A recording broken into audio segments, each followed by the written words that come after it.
Sir को ticket नहीं मिला है उसको लेकर? उसके लिए मैं कुछ नहीं कहूँगी क्योंकि पार्टी का फैसला था, जो उन्होंने ठीक समझा वो किया। ठीक है, बहुत बहुत शुक्रिया। तो आप सुन रहे थे जनरल वीके सिंह को, सिटिंग एमपी हैं गाजियाबाद से, और साफ तौर पर आरजू सेठ, India news Delhi. Mahesh Sharma, doctor Mahesh Sharma कहे उन्हें बीजेपी के उम्मीदवार गौतम बुद्ध नगर से लगातार 2 बार जीत चुके हैं, तीसरी बार हैट्रिक बनाने की कोशिश कर रहे हैं। हमारे संवाददाता ने बात की उनसे। हमारे साथ बात करने के लिए डॉक्टर महेश शर्मा है। सर, लगातार हम देख रहे हैं फर्स्ट फेज में वोटिंग कम हुई और अब सेकंड चरण का मतदान जारी, किस तरीके से देख रहे हैं? देखिए, तीसरी बार देश की जनता, प्रदेश की जनता मन बना चुकी है कि नरेंद्र मोदी जी को हम प्रधानमंत्री बनाने जा रहे हैं, और एक भाव पैदा हुआ है देश की जनता में कि वो एक राजनेता ही नहीं, एक अभिभावक भी हैं। जब वो कहते हैं कि 140 करोड़ मेरे परिवारजनों, तो एक भाव पैदा होता है। मैं समझता हूँ उसी भाव के कारण आज हम लोग आगे बढ़ रहे हैं और देश डेवलपिंग कंट्री की लिस्ट से बाहर होकर डेवलप्ड कंट्री की लिस्ट की तरफ अग्रसर है। सर, पिछली बार आपको 3.5 लाख वोट मिले थे, इस बार कितनी उम्मीद है नोएडा की जनता से?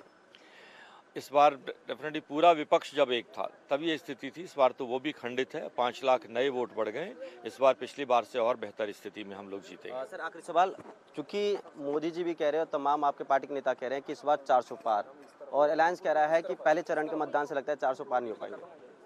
दोबारा क्वेश्चन प्लीज। सर, क्योंकि इस बार आपके तमाम पार्टी के शीर्ष नेता कह रहे हैं 400 पार का नारा।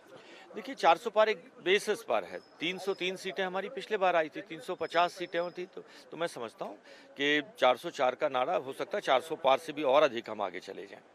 ये थे हमारे साथ डॉक्टर महेश शर्मा, जिन्होंने हमें बताया किस तरीके से 400 का जो पार नारा है उस पर ये काम कर रहे हैं। इंडिया न्यूज से महेंद्र माही। मैम, आज दूसरा चरण है चुनाव का, किस तरीके से आप देखते हैं?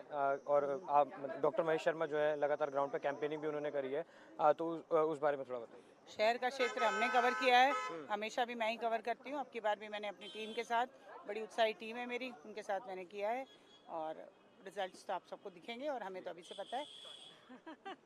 आप भी बताइए, डॉक्टर शर्मा का शेड्यूल किस तरीके से रहता था? ऑब्वियसली काफ़ी बिजी रहता होगा। देखिए, उनका तो वोट हो चाहे ना हो, चुनाव हो, उनका शेड्यूल वैसे ही बिजी रहता है। पर हाँ, खास करके इस समय जनसंपर्क में वो तो इनफैक्ट पिछले ऑलमोस्ट साल भर से ही लगे हुए हैं। तो सुबह निकलते हैं 8-9 बजे और रात को 1-1.5 बजे के आसपास घुसते हैं। तो उनका शेड्यूल बहुत ही बिजी रहा है, और सभी अच्छी बात यह है कि क्योंकि उनको लोग यहाँ अपने परिवार के समान मांगते हैं, तो वो अकेले नहीं हैं इसमें, उनका परिवार, उनकी पूरी जनता उनके साथ है। तो सभी लोग कदम बढ़ा के आगे निकले हैं, और सबका साथ इस बार दिखाई भी दे रहा है और रिजल्ट में भी दिखेगा। नोएडा की डेवलपमेंट को, खाली नोएडा नहीं, पूरे गौतम बुद्ध नगर की डेवलपमेंट को आप किस तरीके से देखते हैं? बहुत ज़्यादा डेवलपमेंट हुई है। कहाँ हमारे आज से 15-20 साल पहले इतना गुंडागर्दी का जो राज था वो सब ठीक हो गया है। ग्रोथ, डेवलपमेंट, विकास के मार्ग पे हमारे यशस्वी प्रधानमंत्री जी की राह पे बहुत आगे जा रहा है गौतम बुद्ध नगर।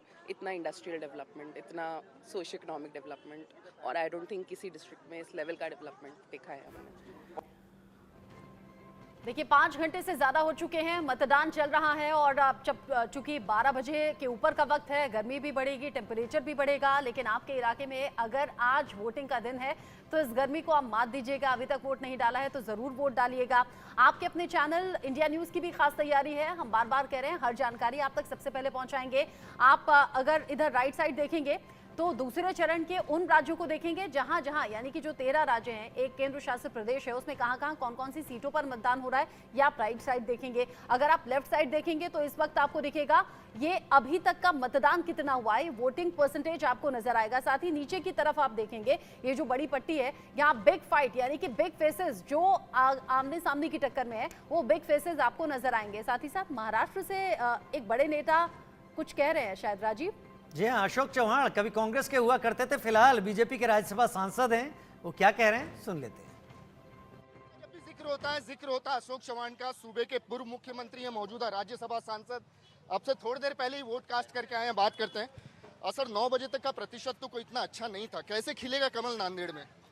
देखिए, मैं कौन सी पार्टी आएगी नहीं आएगी ये जनता के हाथ में है। आज ये सब प्रचार हो चुका है और लोग वोटिंग के लिए जा रहे हैं। उम्मीद करते हैं कि ज़्यादा परसेंटेज होगा तो अच्छा है, अपने डेमोक्रेटिक हक है अपना, उसके लोगों ने वोट करना चाहिए, मेरी अपील लोगों से। आप नहीं अब की बार लड़ाई में, लेकिन इसी वजह से लोग ये मान रहे हैं कि लड़ाई थोड़ी कम दिलचस्प है। हर लड़ाई में हाजिर रहता हूँ, एक सोल्जर के लिए काम करता हूँ। सियासी समीकरण बदले बदले लग रहे हैं क्या इस बार? आपकी गैर मौजूदगी कांग्रेस में, आपने बीजेपी समीकरण है जो है वो है, और मैं एक सोल्जर की तरह लड़ रहा हूँ।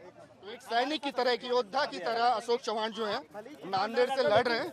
उन्होंने अभी वोट कास्ट किया है और समझाने की कोशिश की है कि किन मुद्दों के आधार पर अब की बार नांदेड़ की जनता जो है वो घरों से निकल रही है और वोट कर रही है। इस बार वो भले ही एक कैंडिडेट नहीं है, लेकिन बावजूद उसके वो अपनी पार्टी के लिए काम कर रहे हैं और लोगों से उनका कनेक्ट अच्छा है, ऐसा उनका दावा है। वीडियो जर्नलिस्ट विनोद गुप्ता के साथ विकास श्रीवास्तव, इंडिया न्यूज। जीत को लेकर आश्वस्त यहां हर नेता नजर आ रहे हैं, लेकिन जो खासतौर पर कॉन्फिडेंस बढ़ा हुआ है वो बीजेपी लीडर्स का बढ़ा हुआ है, क्योंकि एनडीए ने नारा भी दे दिया है अब की बार 400 पार।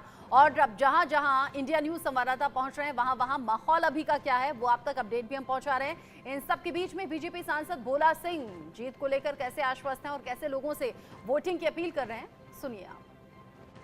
इंडिया न्यूज के साथ इस वक्त मौजूद हैं बुलंदशहर के सांसद भोला सिंह, जिन्होंने अपना पहला वोट किया है। मैं उनसे ही जानना चाहूँगा, सर पहला वोट किया है आपने, क्या जी पहले मतदान उसके बाद जलपान।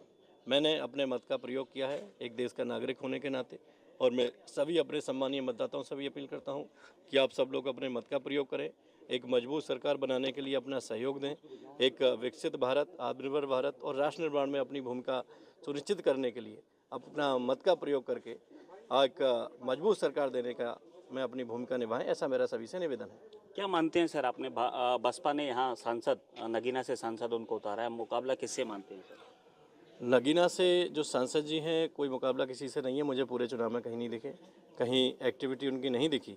मुझे लगता है कि बलि का बकरा बना के उनको यहाँ भेजा गया। अगर वो हो सकता है नगीना से लड़ते तो थोड़ा कम मार्जिन से हारते हो सकता है, लेकिन यहाँ तो पिछली बार सारे राष्ट्र क्या नाम है महागठबंधन होने के बावजूद भी बहुत बुरी तरीके से उनके प्रत्याशी यहाँ से हार के गए थे, जो मेरठ से आए थे।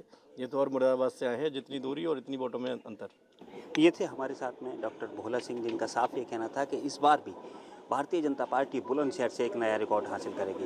बुलंदशहर से पुनीत शर्मा, इंडिया न्यूज। पहले 2 चरण की बात करें तो पहले 102, अब 88 सीटों पर मतदान हो रहा है, यानी 190 सीटों का मतदान आज शाम 6 बजे पूरा हो जाएगा। वहीं आज जो दूसरे चरण का मतदान लगातार जारी है, दिल्ली सटे गौतम बुद्ध नगर में लोकतंत्र की सबसे मजबूत तस्वीर सामने आती दिखी। यहाँ एक बुजुर्ग मतदाता हैं, व्हील चेयर पर आए और सबसे पहले अपने मत का इस्तेमाल उन्होंने किया। नोएडा के पुलिस कमिश्नर और डीएम ने ऐसे मतदाताओं का पूल देख